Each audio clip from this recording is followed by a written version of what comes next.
Шалом и добре дошли отново в Израел с Алин. Днес дойдохме в Бершеба, градът на патриарсите, за да видим библейската археология. Ще видим кладенеца на Авраам, портата на царете и също така ще видим нещо ужасно и малко известно – идолски олтар, който е пряко свързан с библейски пасаж. Ще видим нещо, което шокира дори най-скептичните археолози. Затова останете с нас до края, защото наистина днешният ден ще бъде изненадващ. И така, ако сте готови, нека започваме.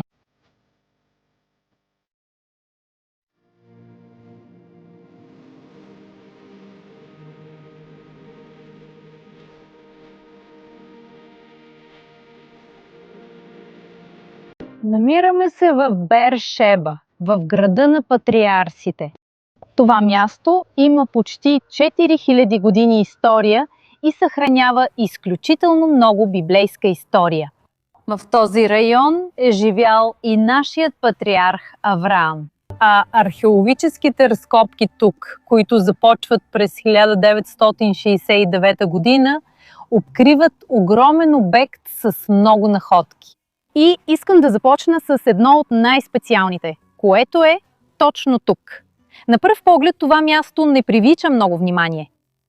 Но ако дойдете тук по-близо с мен, можем да видим гигантски кладенец с 70 метра дълбочина. А археолозите смятат, че това може да е един от кладенците, които Авраам е изкопал тук. А тази история е напълно разказана в Битие, 21 глава, когато Авраам изкопава кладенец с вода. Но слугите на Авимелех го вземат с сила и Авраам отива да го поиска обратно от Авимелех. И те стигат до споразумение и съюз. Авраам тогава отделя 7 агнета от своето стадо, като свидетелство, че той е изкопал този кладенец. И ги дава на Авимелех. И тази клетва пред всички даде име на мястото – Вирсавее, което означава кладенецът на клетвата, но също така може да означава кладенецът на седемте. И така, градът се нарича така и до днес. Можете да потърсите на съвременните карти. Дори след 3800 години това все още е мястото на кладенеца на клетвата. И тази история ни показва още веднъж колко важна е водата тук в пустинята. Ние сме в средата на пустинята Негев и достъпът до кладенец с вода беше въпрос на живот или смърт за Авраам, за неговото семейство и за всички негови животни. И затова кладенците са били изкопавани по този начин. Първо, в основния кладенец можеше да се спусне стомна или съд, за да се извади вода за хората. Но за животните вече имаше изградена и специална структура. Можеше да се извади вода и веднага да се излее и животните директно можеха да я пият от тук. Трябва да помним, че Авраам е бил номад. Живеел е в шатри и е имал много животни. Така че той е живял в Бершева, но Бершева тогава не е била голям укрепен град. Всичко се променя едва през 10 век преди Христа. Говорим за преди 3000 години. По времето на цар Соломон и цар Давид, по времето на Обединената монархия, Бершева е била укрепена и се е превърнала в големия град, който виждаме тук при археологическите разкопки. Но когато археолозите започнаха да копаят тук, те откриха нещо шокиращо. Нещо, което е толкова подробно описано в библейския разказ, че наистина остави всички без думи. Но това е нещо, което все още е сравнително малко известно. Но днес ще ви покажем всичко от първа ръка. И тази история започва точно тук, при стените от времето на царете.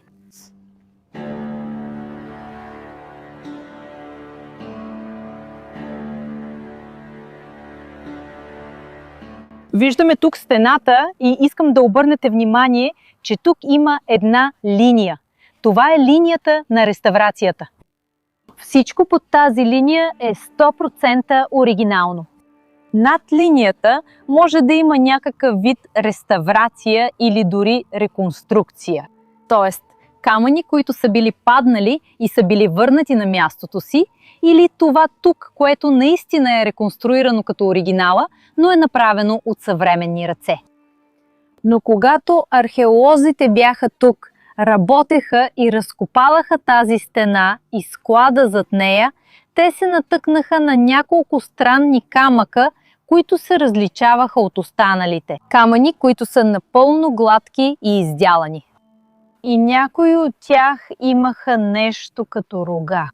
И археолозите смятат, че тези камъни първоначално не са били част от стената, че са били част от друга конструкция, която по някаква причина е била разглобена, а камъните използвани повторно.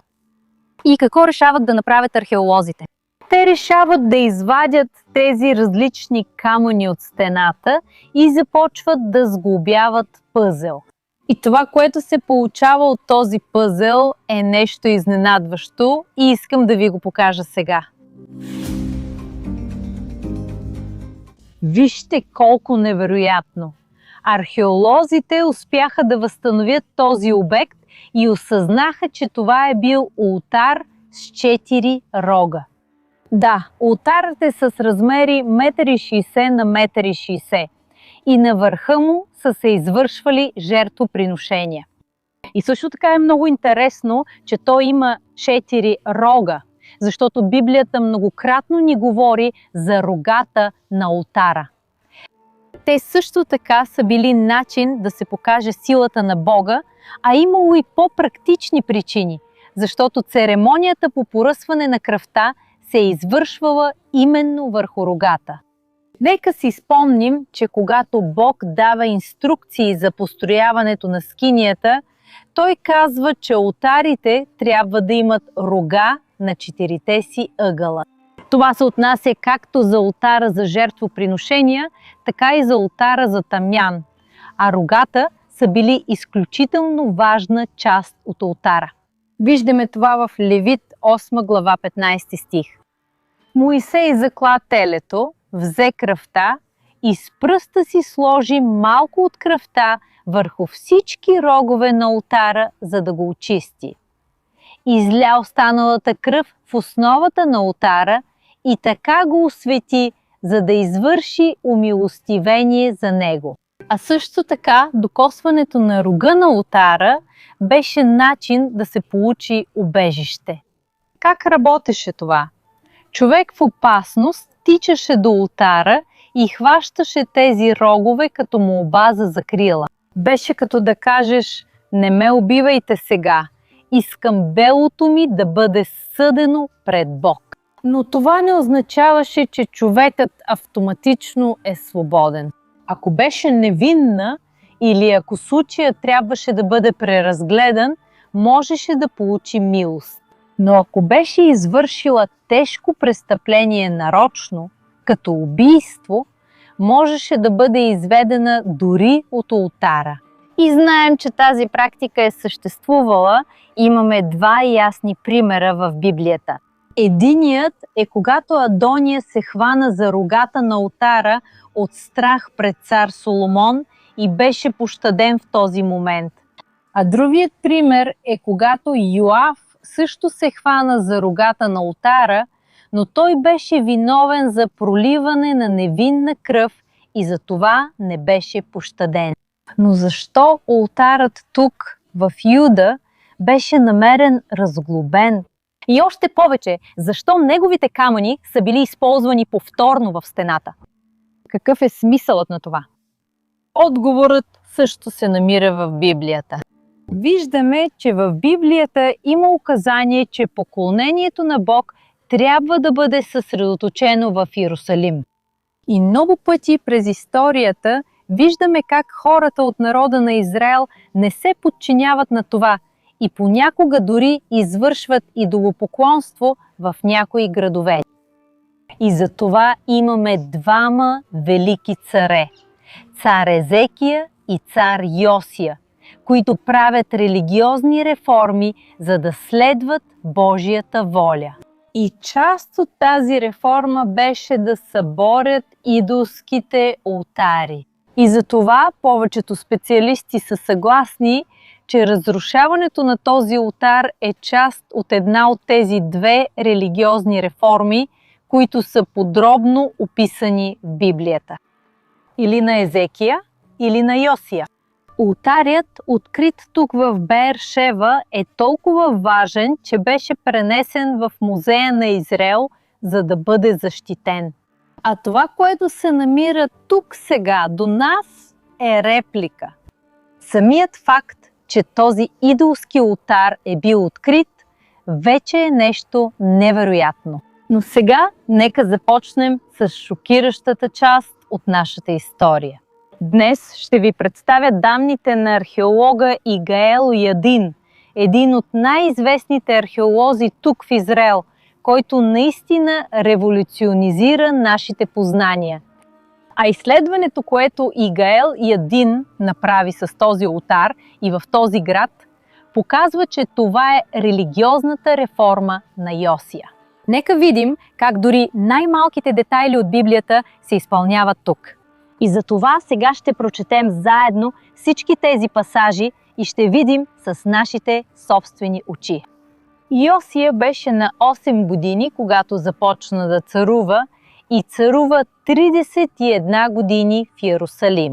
Той вършеше това, което е угодно на Господа и ходеше по пътищата на Давид, своя предшественик, без да се отклонява нито надясно, нито наляво. И самата Библия казва, че Йосия надмина тези, които са били преди него, както и Езекия го е предшествал. И също така се казва, че той е надминал и тези, които са го последвали. Нито преди, нито след Йосия е имало цар като него, който да се обърне към Господа с цялото си сърце, с цялата си душа и с всичките си сили, съгласно целия закон на Моисей. Управлението на Йосия беше белязано от териториално разширение и също така от духовно възраждане, например в храма. А сега трябва да прочетем много внимателно Втора книга на царете, глава 23, стих 8. Йосия доведе всички свещеници от градовете на Юда, от Гева до Вирсавее. Оскверни олтарите, на които свещениците бяха кадили тамян. Събори идолските олтари до портите, включително олтара при портата на Исус. Управителят на града, който стоеше отляво на влизащите през нея. Чухме как това религиозно пречистване достигна чак до тук, до Беер-Шева, и че идолските олтари бяха унищожени. В оригинала е написано Бама и точно това тук не е какъв да е олтар. Това е олтар от типа Бама. И текстът дори ни казва точно къде в града се е намирал. Обаче има един проблем. Тъй като този олтар е бил разглобен, ние нямаме как да знаем точно откъде е бил взет. Или, може би да. Именно изследването на Игаел Ядин се опитва да ни покаже къде в града се е намирал този олтар. Можем да видим това чрез археологията. И точно това искам да направя с вас сега.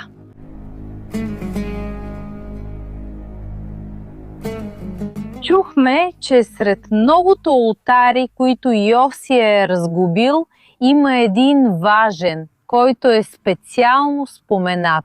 Стихът казва, че той се е намирал близо до портата на Исус Навин. Но трябва да отбележим, че в Йерусалим никога не е имало порта с такова име. А археологът Игаел Ядин предложи, че най-вероятният прочит на този стих е, че портата се отнася до Беер-Шева, градът, който току-що беше споменат в същия стих. Това, което ще направим сега, е да използваме Библията като описателна карта. И така, нека видим къде се намираме. Тук отзад са стените, които видяхме в началото. Но веднага, щом влезем, това тук не се счита за портата. Това беше открита площ. Нещо като площад. Портата всъщност е тук. Това е оригиналната порта от времето на царете. Портите по това време имаха няколко странични стаи. В тези стаи можеше да има войници. Също така, там се събираха данъци. Тоест, без никакво съмнение, това е портата. И вижте, от въздушната снимка е по-лесно да се види. Портата има 4 странични стаи, по 2 от всяка страна. И през желязната епоха е имало само една порта в Бершева. А дали това е портата на Исус Навин, спомената в Библията? А текстът ни казва, че отляво на портата се е намирала къщата на управителя. От гледна точка на влизащия, нека влезем и завием наляво. Обърнете внимание на всичко, до най-малките детайли. Това са стаите, за които говорих. Стаи на войници. Това е лявата част на портата. И точно тук, първата сграда вляво от портата, е мястото, където ще влезем. Според археолога Игаел Един, тук е била къщата на управителя. Това, което археологията без съмнение може да докаже, е, че тук е имало голяма постройка, голяма къща.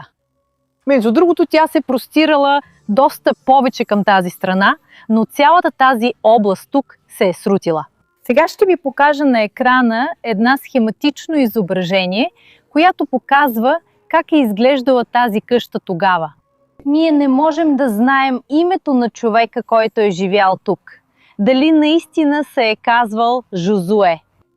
Но ако това е къщата, спомената в Библията, къде би могъл да се намира този голям олтар? Олтарът, както знаем, е бил премахнат, но може би са останали следи. И забележете нещо много странно вътре в тази къща. Тук, насред нищото, или поне така изглежда, има една стълба. Можете да видите, че това очевидно не е била стълба, която води към втория етаж. Можем да видим стари снимки точно как са били открити по време на разкопките. Първото нещо, което изглежда странно, е именно тази стълба, която е извън мястото си или изглежда, че не е свързана с нищо.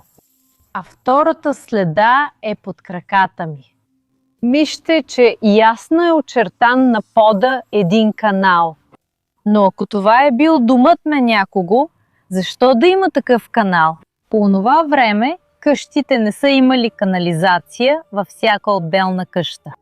И в нито една друга къща в Бершева не е открит такъв канал.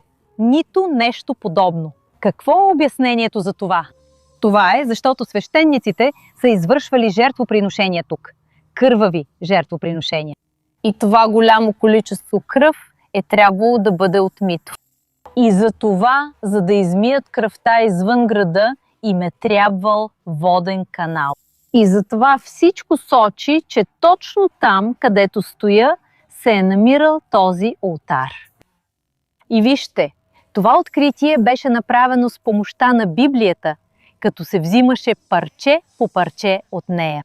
И наистина всичко тук е така, както е описано в Библията. И нищо подобно на това не е открито никъде другаде в Бершева. А сега, ако съчетаем това, което е открито тук при археологическите разкопки, с нашите библейски познания, историята се вписва перфектно. Защото знаем, че при религиозната реформа на Йосия те не са чупели олтарите с чукове. А това, което обикновено правеха, беше да разглобяват олтарите и да ги заравят. И напълно логично е работниците да са избрали най-лесния път. Искам да кажа, разглобявали са ултара, но не е имало нужда да разглобяват стълбите. Важното е бил ултарът и неговите рога. И затова стълбите са оцелели до днес, докато ултарът е бил намерен близо до тук, но заровен. Наистина има много различно усещане да бъдеш на това място. Да знаеш точно какво се е случвало тук преди повече от 2000 години. Мирсава е вълнуващо място, където можем да се свържем с историите от Библията, с сградите, с предметите, които нашите патриарси и нашите царе са използвали. Наистина е неповторимо усещане. А сега искам да чуя вашето мнение. Вярвате ли, че на това място, което току-що видяхме, наистина се е намирал олтарът, споменат в Библията? И разрушен и разглобен от Йосия, че и Гаел Един наистина е разкрил загадката от преди повече от 2000 години.